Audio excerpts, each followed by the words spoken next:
गौतम कुमार, आप देख रहे हैं युवा शक्ति। लोकतंत्र का महापर्व शुरू है और कहा जाता है कि देश का मुखिया चुनने के लिए बिहार के हर एक गली में गुजरना पड़ता है।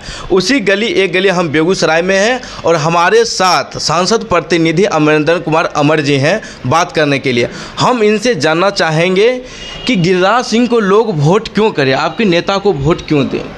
देखिए, ये बात बड़ा सही सवाल है। चूँकि 5 साल तक वो सांसद रहे। गिरिराज सिंह को लोग वोट इसलिए करें क्योंकि गिरिराज सिंह जब आए तो कुछ दिनों के बाद कोरोना आ गया तो ऑक्सीजन के लिए लोग मर रहे थे। ऑक्सीजन के लिए जो मर रहे थे तो सदर अस्पताल में ऑक्सीजन के प्लांट लग गए, तेघड़ा में ऑक्सीजन के प्लांट लग गए, बलिया में ऑक्सीजन के प्लांट लग गए और एक बड़ा ऑक्सीजन का प्लांट IOCL ने खुद लगाया।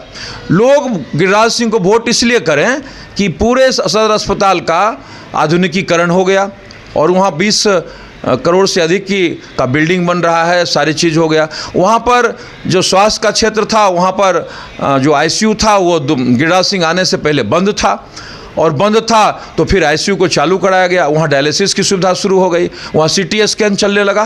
तो स्वास्थ्य के इन क्षेत्रों में विकास के लिए लोग गिरिराज सिंह को वोट करें। गिरिराज सिंह को वोट इसलिए करें कि 2019 जब आया था तो सदानपुर जाने में और बलिया जाने में 1 घंटा लगता था, सड़कें टूटी हुई थी। अभी 4 लेन और 6 लेन का लोग मजा ले रहे हैं, इसलिए गिरिराज सिंह को वोट करें। गिरिराज सिंह का लोग वोट इसलिए करें कि गढ़ड़ा यार्ड उसी तरह से था जहां पर ज़मीन बेकार पड़ी हुई थी और वहां पर कोई इलेक्ट्रिक लोकोमोटिव शेड और डीजल लोकोमोटिव शेड नहीं था। वहां पर गिरिराज सिंह के आने के बाद इलेक्ट्रिक लोकोमोटिव शेड बनकर तैयार हो गया और एक बड़ा क्वार्टर्स और सब चीज़ बनकर तैयार हो गया। गिरिराज सिंह को लोग वोट इसलिए करें कि जब गिरिराज सिंह 19 में तो यहाँ पर जाम की बड़ी समस्या थी। NH पर तो जाम लगा रहता था, स्टेशन के नज़दीक जाम लगा रहता था और वहाँ फ्लाईओवर बन रहा है और हमें लगता है कि अगले साल उसकी शुरुआत हो जाएगी। गिरिराज सिंह को लोग वोट इसलिए करें कि जब आए थे तो सिमरिया अपने उद्धारक की बाट जो रहा था और वहाँ पर सिमरिया में कुछ नहीं था। आज सिमरिया धाम बनकर खड़ा है। हरि की पौड़ी के तर्ज पर सिमरिया जानकी की पौड़ी बनकर खड़ा है। वहाँ पर जाइए तो तस्वीर बदली हुई है। गिरिराज सिंह को लोग वोट इसलिए करें कि यहाँ पर 1984 में लोग शाही जी को कहती थी कि कृष्णा शाही आई है, पेट्रोकेमिकल लाएगी और करते करते चले गए। यहाँ पर जब NDA की सरकार आई, अटल जी की सरकार आई तो 2000 में एक्सपेंशन हुआ और उसके बाद एक्सपेंशन खत्म हो गया। लेकिन 6 मिलियन मैट्रिक टन से लेकर 9 मिलियन मैट्रिक टन का जो सफर तय हुआ वो कोरोना के बाद IOCL बोर्ड की बैठक गिरिराज सिंह के द्वारा पहल पर कराई गई, फंड मुहैया कराया गया 20,000 करोड़ और वहां पर वो काम शुरू है। इसीलिए हम ये कहना चाहते हैं गिरिराज सिंह को लोग इसलिए वोट करें कि ग्रामीण अर्थव्यवस्था को ठीक करने के लिए जीविका बहनों को सशक्त किया गया और उनके माध्यम से खाद बनाने का, हरित खाद बनाने का, ड्रोन दीदी के रूप में प्रशिक्षण देने का और साथ साथ जीविका दीदियों के लिए बैटरी और शुष्क बैटरी बनाने का काम शुरू हुआ। तो निचले स्तर पर यह काम हुआ, इसीलिए लोग गिरिराज सिंह को वोट करें। गिरिराज सिंह को लोग वोट इसलिए करें कि गिरिराज सिंह के आने के बाद जो औद्योगिक रफ्तार था वो तेज हुआ। यहां पर 50,000 करोड़ से अधिक का विकास कार्य हो रहा है। गिरिराज सिंह के आने के बाद जो लंबित योजनाएं थी उसमें रफ्तार आया और आज सिमरिया में उधर से 6 लेन पुल का ब्रिज बन रहा है और उसके बगल उधर से बन रहा है रेलवे का।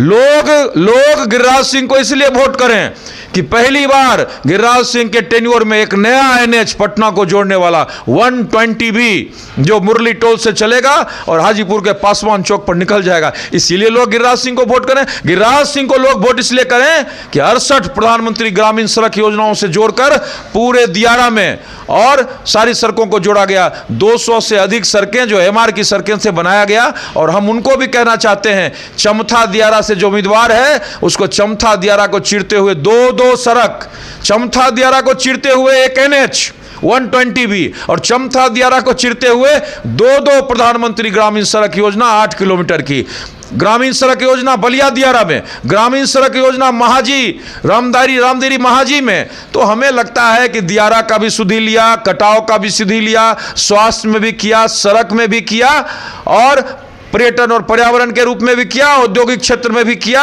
जीविका बहनों के लिए भी किया, ग्रामीण अर्थव्यवस्था के लिए भी किया और साथ साथ किसानों के लिए, खादों के लिए भी किया। इसीलिए सभी क्षेत्रों में गिरिराज सिंह ने 5 साल का बखूबी उपयोग किया है, इसीलिए लोग गिरिराज सिंह को वोट करें। तो आपने सुना कि कितना काम गिना दिए कि गिरिराज सिंह इतना काम किए, लेकिन हम जानना चाहते हैं कि इतना सारा जिसने आपने काम किया, इसमें गरीब लोग जो फर्टिलाइजर एनटीपीसी में काम कर सकते थे, उनमें उन लोगों को नौकरी नहीं मिला गया।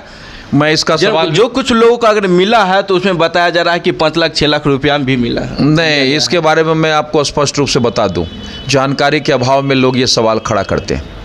जब 20,000 करोड़ का एक्सपेंशन शुरू हुआ, जब HURL बन के मोदी जी के द्वारा शुरू हुआ, जब हुकहुकी करता हुआ थर्मल NTPC बन गया, तो यहाँ पर जब आप सुबह में एक साइकिल उठाइए, मोटरसाइकिल उठाइए और एक दिन से सिमरिया से चलना प्रारंभ कीजिए और बेगूसराय तक चले आइए। क्या आपको मैं बता देता हूँ, मैं आपको बताता हूँ कि कम से कम 20,000 से 25,000 परिवार के पुरुष निकल कर आते हैं और इन फैक्ट्रियों के आगे में काम कर रहे हैं। उसमें स्किल्ड लेबर भी है, उसमें फीटर भी है, उसमें इंजीनियर भी है, उसमें तमाम वैसे संवर्ग के लोग जिनकी रिक्वायरमेंट है, सारा लोग है।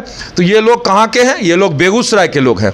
इसीलिए जो लोग रोजगार का सवाल खड़ा करते हैं उनको मैं आईना दिखाना चाहता हूँ कि यदि मोदी जी के कालखंड में HURL तैयार हो गया, एक्सपेंशन चल रहा है, NTPC चल रहा है, तो इसमें जो 15 से 20,000 परिवारों से निकलकर जो पुरुष विभिन्न संवर्गों में काम कर रहे हैं वो बेगूसराय के हैं, बेगूसराय के। इसीलिए इसको गलत रूप में प्रस्तुत किया जा रहा। हाँ, ये बात सही है कि अन्य लोगों का भी नियोजन हो सकता है, उसके लिए प्रयास किया जाएगा, लेकिन ये कहना कि इन कंपनियों में नियोजन नहीं हुआ, इन कंपनियों में जो साइकिल और मोटरसाइकिल लगाकर 20,000, मैं दावे के साथ कहता हूं, आप रिपोर्टर हैं, जाइए, 20,000 साइकिल मोटरसाइकिल गाड़ियों का जो काफिला लगा हुआ है, जो शाम को चमकता हुआ शरीर पर रेडियम का चमकता हुआ वस्त्र पहनकर जो जाते रहता है, वो बेगूसराय का ही आदमी है। इसीलिए बेगूसराय में यदि 20,000 का एक्सपेंशन प्रोजेक्ट आया तो साथ साथ 20 से 25,000 लोगों के परिवारों से निकलकर उसका मुखिया कमा भी रहा है और काम भी कर रहा है। क्या ये सच है कि गिरिराज सिंह के ही परवी से अमरेंद्र कुमार का, अमर जी का 2 लड़का आज बेगूसराय में बड़े स्तर पर एम्प्लॉयड है? नहीं, ये तो है स्वाभाविक। मेरा बेटा LNT में नौकरी करता है, वो गलत है। दूसरा ये है कि मेरा एक बेटा पूना में नौकरी करता था और यहाँ आया, और गिरिराज सिंह 19 में आए, और मैं दावे के साथ कहता हूँ कि उसका जो पहला पेट्रोल पंप है वो 2018 का है। तो 2018 में लॉटरी से होता है, पेट्रोल पंप किसी MP और MLA के वरदान से नहीं मिलता है। इसीलिए कल यदि लॉटरी में उसका नहीं होगा तो दूसरा आदमी हाई कोर्ट चला जाएगा। इसीलिए ये सवाल वो खड़ा करते हैं जिनको तथ्यों से नहीं मतलब है। और जहां तक इसका सवाल है कि 2-3, मैं दावे के साथ कहता हूं, मेरे बेटे के नाम से एक पंप है, जो पंप मेरे गांव में चल रहा है, और उसके सिवा मेरे बेटे के नाम पर, मेरे दोनों बेटे के नाम पर कोई पंप नहीं है। और ये वैसे लोग हैं जिनका चुनाव के बाद उन पर मुकदमा करूंगा, और जो लोग ये सवाल खड़ा कर रहे हैं उन सबको अवमानना के आरोप में और डिफेमेशन के रूप में कोर्ट में मुकदमा करूंगा। इसीलिए मैं आपके माध्यम से कह देना चाहता हूं कि चरित्र हनन का प्रयास, आप अमरेंद्र कुमार अमर के बारे में बात करते हैं, जो अमरेंद्र कुमार अमर पीयूष हत्याकांड में आंदोलन करके सारे लोगों के साथ लड़ते हुए जेल गया, जो आदमी मधुबनी गोलीकांड में विरोध करके आज से 20 साल पहले हादसों में बंद रहा, जो लोग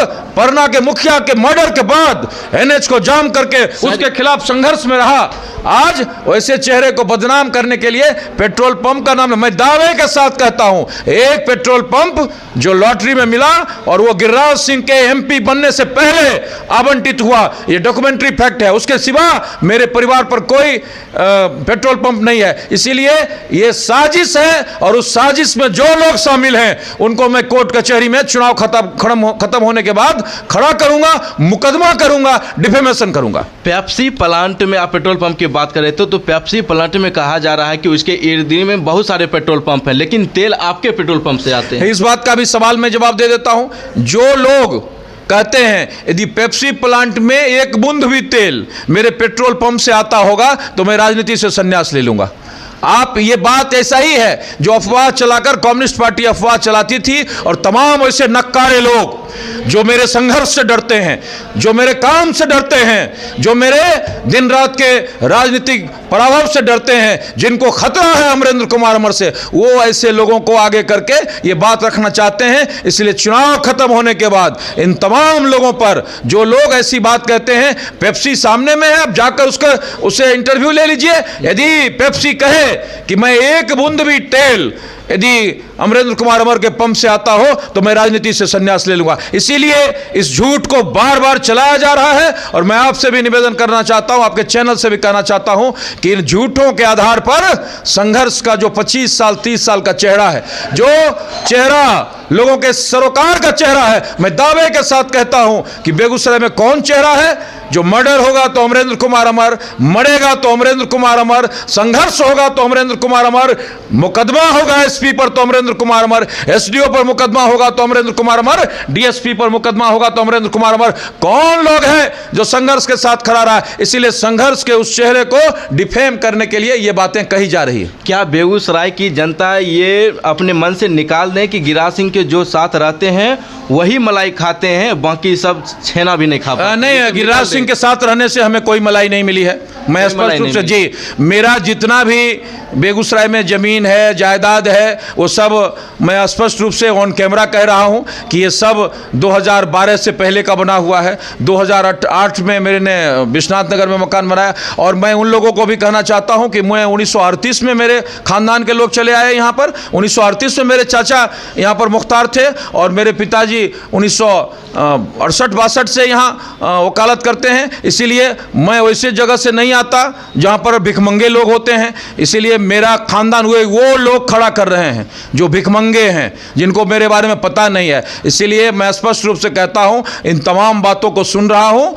और इसके बाद जब चुनाव खत्म होगा तो सारे लोगों पर डिफेमेशन कोर्ट में मुकदमा करूंगा, और 2 करोड़ का उन पर मानहानि का मुकदमा दायर करूंगा। इसीलिए चुनाव तक चुप हूं और तमाम तथ्यों को सुन रहा हूं। इसलिए आपके चैनल से के माध्यम से मैं साफ साफ कहना चाहता हूं कि इन तमाम तथ्यों को जो हमने कहा है, गिरिराज सिंह के साथ रहने और आने से मेरा कोई न मकान दुकान, न आर्थिक उन्नति, न पेट्रोल पंप, कुछ नहीं है। क्योंकि ये 2019 के बाद होता तो ये बात सही होता। 2019 से पहले का सारा है, इसीलिए उसमें गिरिराज सिंह बेगूसराय के सांसद नहीं बने थे। क्या बेगूसराय की जनता आपसे जानना चाहते हैं, क्या आप उनको सुझाव दे सकते हैं जो राष्ट्रवाद की बात करते हैं, या जो बताते हैं कि हमने पाकिस्तान पर सर्जिकल स्ट्राइक किया, इस पर वोट करें, या गांव में अभी तक नाला नहीं बना है, उनके बच्चे बेरोजगार हैं, खाने पीने का रोजगार नहीं मिल रहा, उस पर वोट करें? देखिए, मैं इस बारे में स्पष्ट कर दूं, भारतीय जनता पार्टी राष्ट्रवाद के साथ विकास, सबका साथ, सबका विश्वास और सबका सहयोग लेकर आगे चलती है। इसीलिए राष्ट्रवाद भी हमारे लिए उतना ही महत्वपूर्ण है जितना विकास है। इसीलिए हम एक तरफ राम जन्मभूमि भी बना रहे हैं, हम एक तरफ धारा 370 भी हटा रहे हैं, तो वो सांस्कृतिक राष्ट्रवाद का उन्नयन है। और साथ साथ हम last man of the society के लिए भी काम कर रहे हैं, हम अंत्योदय का काम कर रहे हैं, हम गरीबों के लिए आवास बना रहे हैं, हम गरीबों के स्वास्थ्य के लिए आयुष्मान भारत कार्ड बना रहे हैं, हम गरीबों के कोरोना काल में जो शुरू हुआ गरीबों के लिए मुफ्त अनाज दे रहे हैं, हम गरीबों के लिए शौचालय दे रहे हैं, हम गरीबों के लिए कल्याणकारी योजनाएं लेकर आए हैं। लेकिन साथ साथ इन योजनाओं के साथ साथ राष्ट्रवाद और सांस्कृतिक। एक बार सर, आप इतना बता रहे हैं कि हम बना रहे हैं, आज 5 किलो 80 करोड़ लोगों को मुफ्त में राशन दिया जा रहा है। ये गर्व की बात है कि शर्म की बात है? क्योंकि राशन उन्हीं को दिया जा रहा है जो गरीब हैं, जिनके पास, जो कि इसमें नियम बनाया गया है कि जिनके पास LED है, TV है, 4 व्हीलर गाड़ी है, उनको राशन नहीं मिलेगा। तो आज 80 करोड़ लोगों को अगर मुफ्त में राशन दिया जा रहा है, ये गर्व की बात है कि शर्म की बात है? ये गर्व की बात इसलिए है कि जब मोदी जी सरकार में आए थे तो भारत की आर्थिक व्यवस्था इंटरनेशनल रैंकिंग में 10 में पायदान पर थी। तो 80 एक मिनट सवाल जब आप करते हैं तो जवाब सुनिए और धीरे से सुनिए। और जब 10वें पायदान पर थी तो अब 5वें पायदान पर है, और वो ब्रिटेन जो हम पर कभी शासन करता था उससे मैं आगे बढ़ चुका हूं।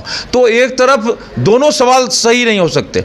आपका ये सवाल कि मैं एक मिनट कोरोना में जिन परिवारों को मोदी जी ने सुधि ली, और आप कहते हैं कि हम उसको बंद कर दें, गरीबों का अनाज, तो हम आपके इस कांग्रेस वाली भाषा पर हम नहीं चल सकते। मैं कांग्रेस की भाषा नहीं, मैं देश आर्थिक व्यवस्था के रूप में मजबूत हो रहा है, देश एक बड़ी आर्थिक ताकत के रूप में, एक स्वाभिमानी भारत के रूप में खड़ा हो रहा है। इसका प्रमाण है कि विश्व के रिकॉर्ड में हम 5वें पायदान पर खड़े हैं। जहां तक इसका सवाल है कि हम गरीबों की सुधि लेते हैं, तो गरीबों की सुधि लेने के कारण ही तो मोदी बार बार आ रहे हैं, गरीबों का शौचालय बनाने के कारण ही तो मोदी बार बार आ रहे हैं, गरीबों के घर बनाने के कारण ही मोदी बार बार आ रहे हैं। और यही तो सबसे बड़ी जलन है। मनमोहन सिंह की सरकार और कांग्रेस की सरकार को कोई रोका नहीं था कि आप इन योजनाओं को चालू करें। हम जनता की योजनाओं को चालू करते हैं, हम अंत्योदय का काम करते हैं, हम last man of the society के लिए काम करते हैं। इसीलिए तो जनता बार बार चुनती है, इसीलिए अब की बार 400 पार। चलिए, एक बार लास्ट सवाल है कि एक सिमरिया पार और एक झमटिया पार का नारा चल रहा है, लेकिन हम आपसे सवाल पूछना चाहते हैं कि भाई का बेटा भाई, माँ का बेटा बेटा क्यों नहीं? नहीं, ये सवाल तो टोटल अप्रासंगिक है। गिरिराज सिंह जी का संपूर्ण राजनीतिक कद बेगूसराय का है, बरहिया में तो कभी राजनीति किए नहीं। नहीं, मैं बता देता हूँ बेटा और बेटी वाले के सवाल पर मैं बता देता हूँ, क्योंकि भारतीय जनता पार्टी में ये मैं ही बता सकता हूँ। क्योंकि राजनीतिक में जो आदमी 5 साल 10 साल 15 साल 20 साल से आए हैं, वो क्या जानते हैं गिरिराज सिंह कौन है। गिरिराज सिंह के साथ 35 साल पहले इसी सड़कों पर 90-92 में जब हमने भारत बंद में भेल तोड़ा, तो हमको पता था गिरिराज सिंह कौन है।